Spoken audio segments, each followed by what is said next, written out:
नमस्कार साथियों, आप सभी का स्वागत है हमारे चैनल डिवाइन ऑफ स्टोरी में। मैं दुबई से छुट्टी पर आया तो कड़ी ठंड में घर वाले हीटर के मजे लेते और मेरी पत्नी इतनी ठंड में सबके कपड़े धो रही होती और उनके लिए खाना बनाती।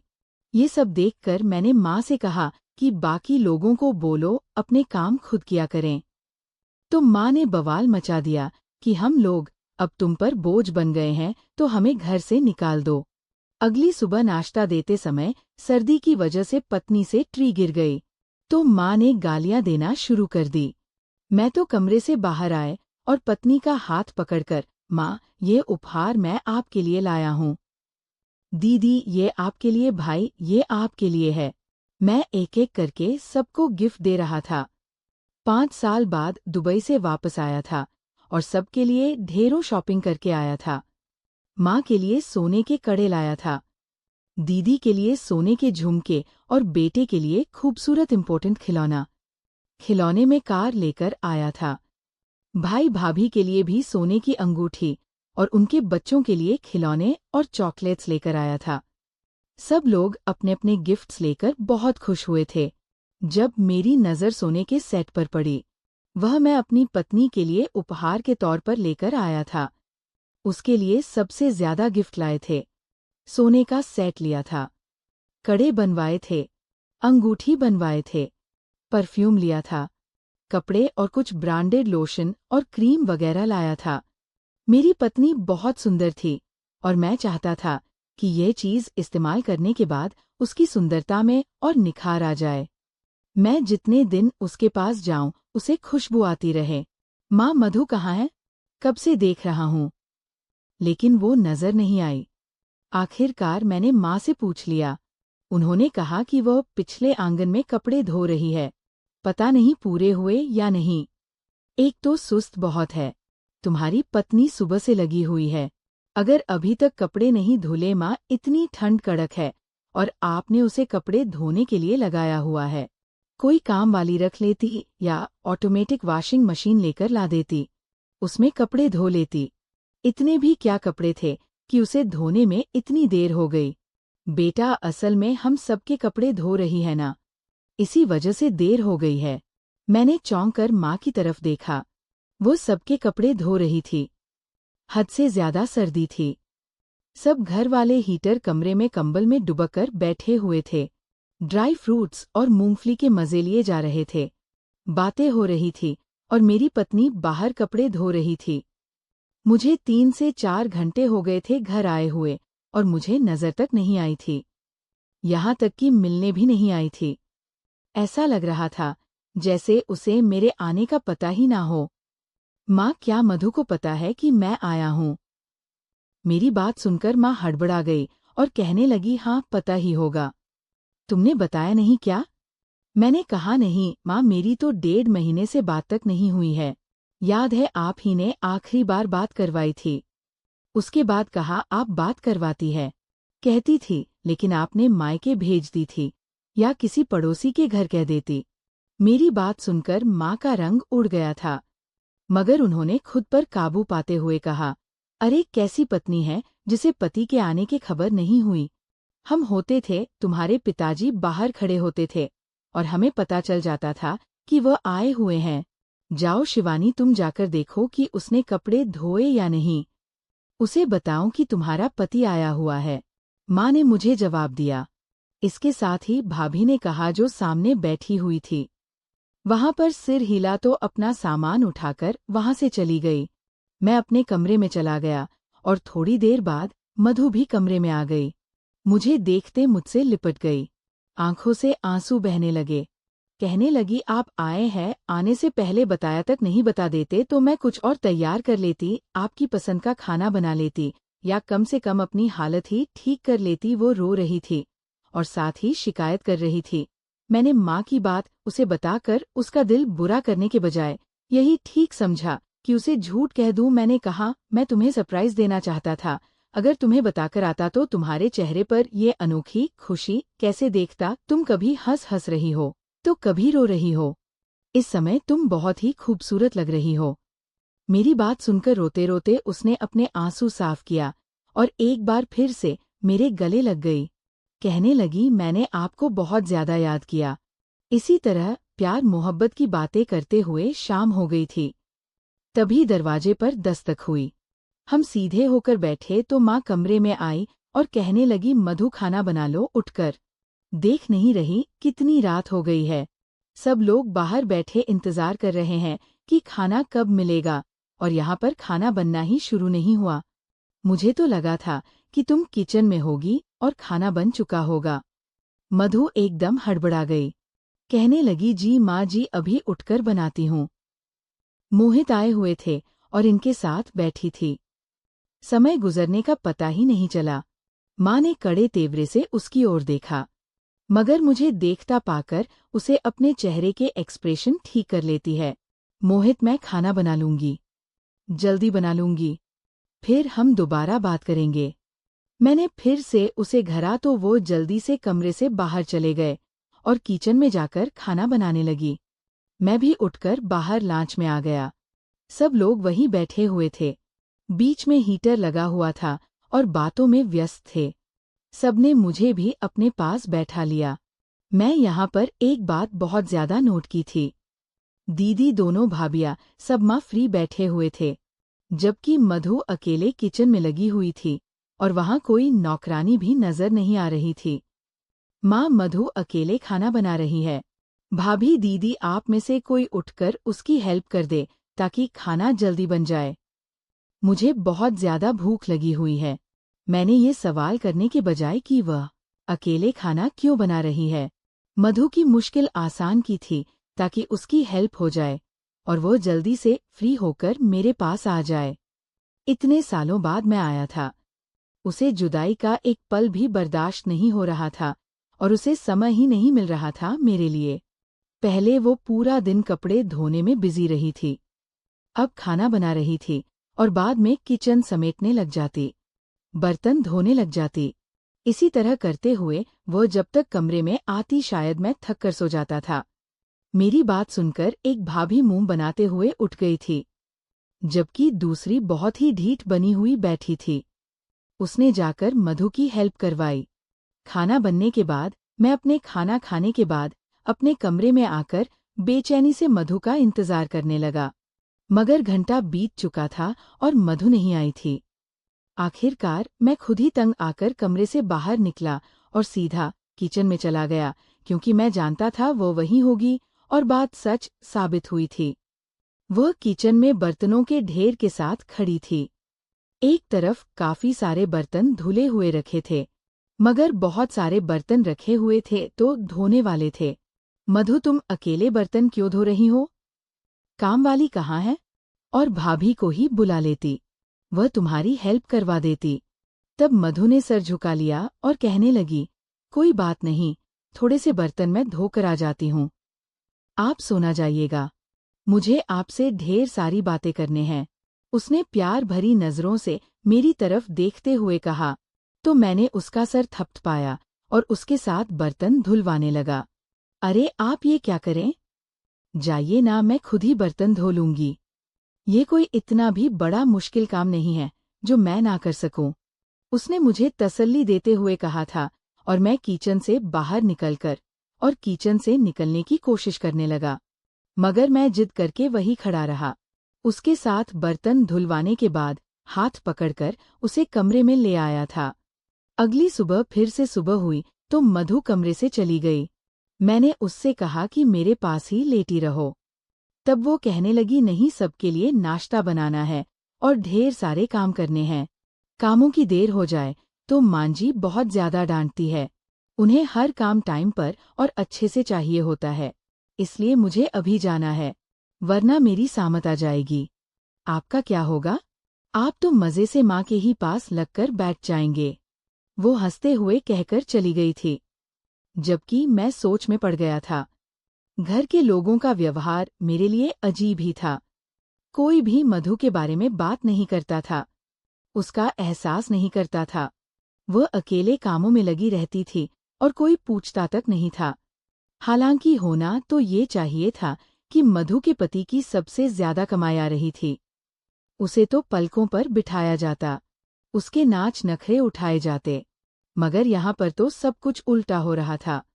घर की महारानी से ज्यादा वह घर की नौकरानी बनी हुई थी, और वह ये बात मुझे बर्दाश्त नहीं हो रही थी। मधु आज के दौर की पढ़ी लिखी और मॉडल लड़की थी, जो बहुत सुंदर होने के साथ साथ लिबरल भी थी। अपनी बात कह देने के लिए बहुत ज्यादा बेबाक थी। वह कभी भी किसी का अत्याचार बर्दाश्त नहीं करती थी। अब घर के कामों में सबके जुल्म बर्दाश्त करते हुए भी वह बिल्कुल चुप थी।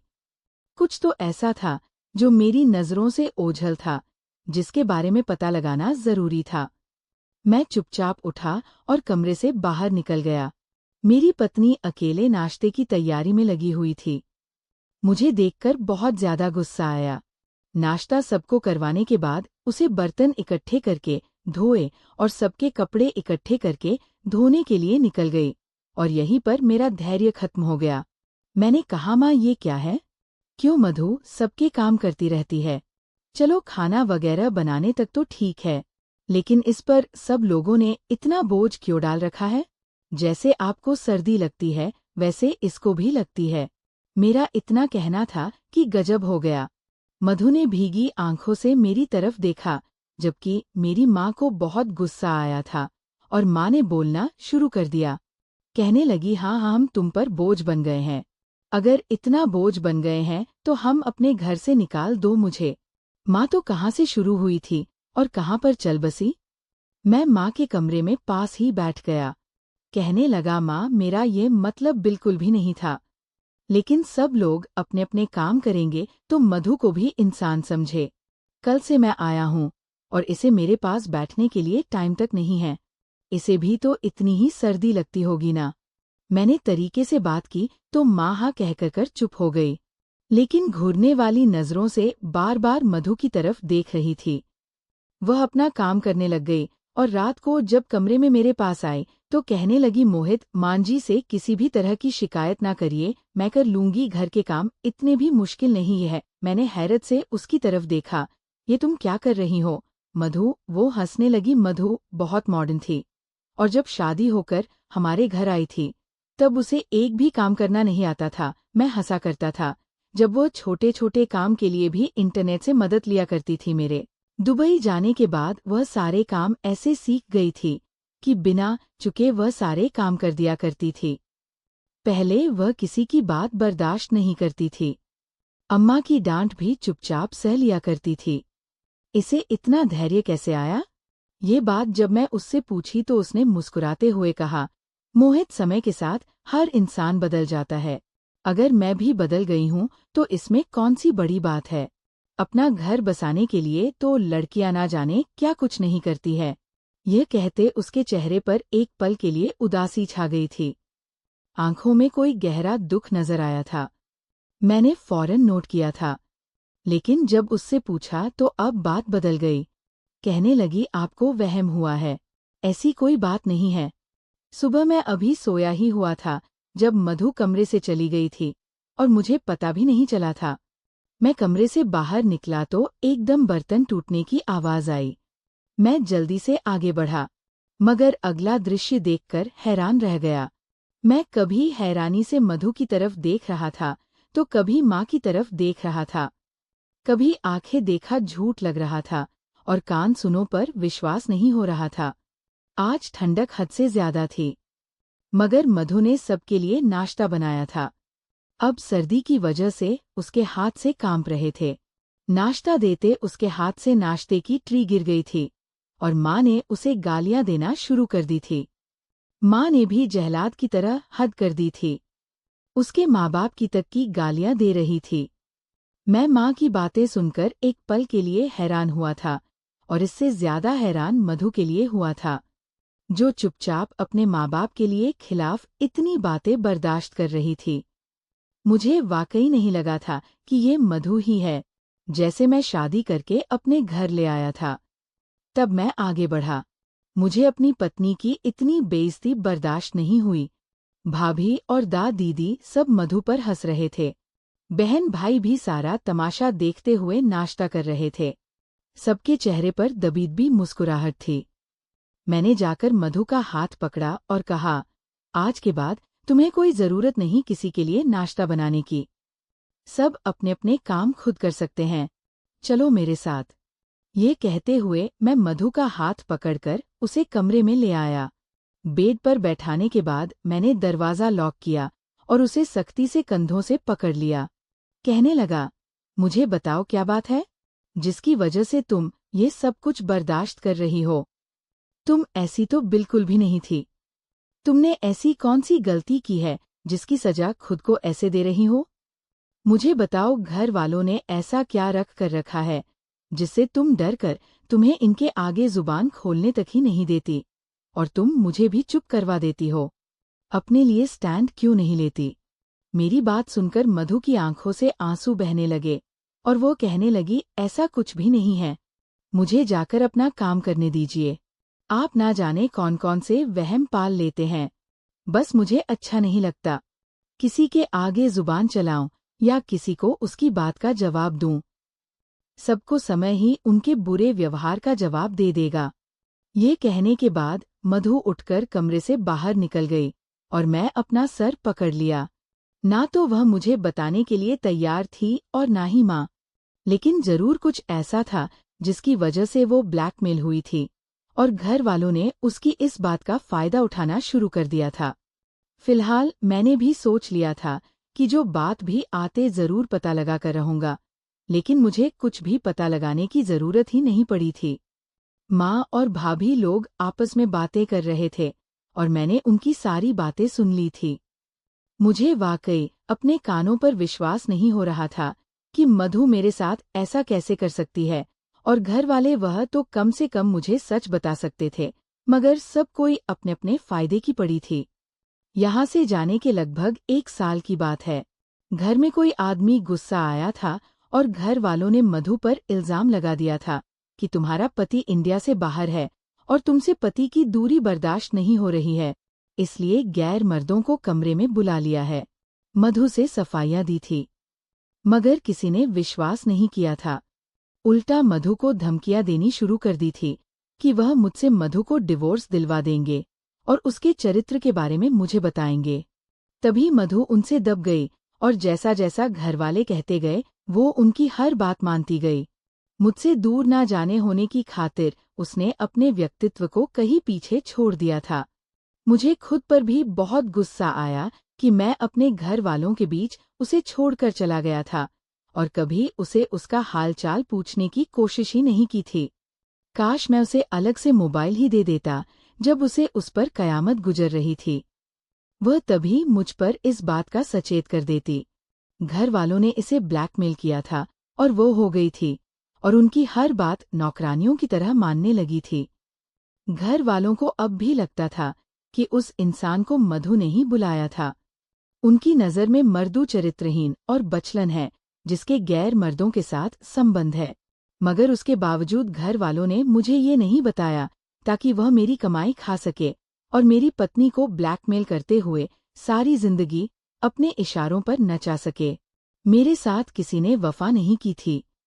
मैं सर पकड़कर बैठा हुआ था। उसी पल मधु कमरे में आई और कहने लगी, मुझे आपको जरूरी बात बतानी है। मैंने उसके सामने ये जाहिर किया था कि मुझे कुछ भी नहीं पता और फिर वह शुरू से आखिर तक सब कुछ मुझे बताने गई। कहने लगी, जिसकी आप चाहे मैं उसकी कसम खाने के लिए तैयार हूँ। अपनी बेगुनाही में कोई भी सबूत देने के लिए तैयार हूँ। मेरा विश्वास है मैं पापी नहीं हूँ।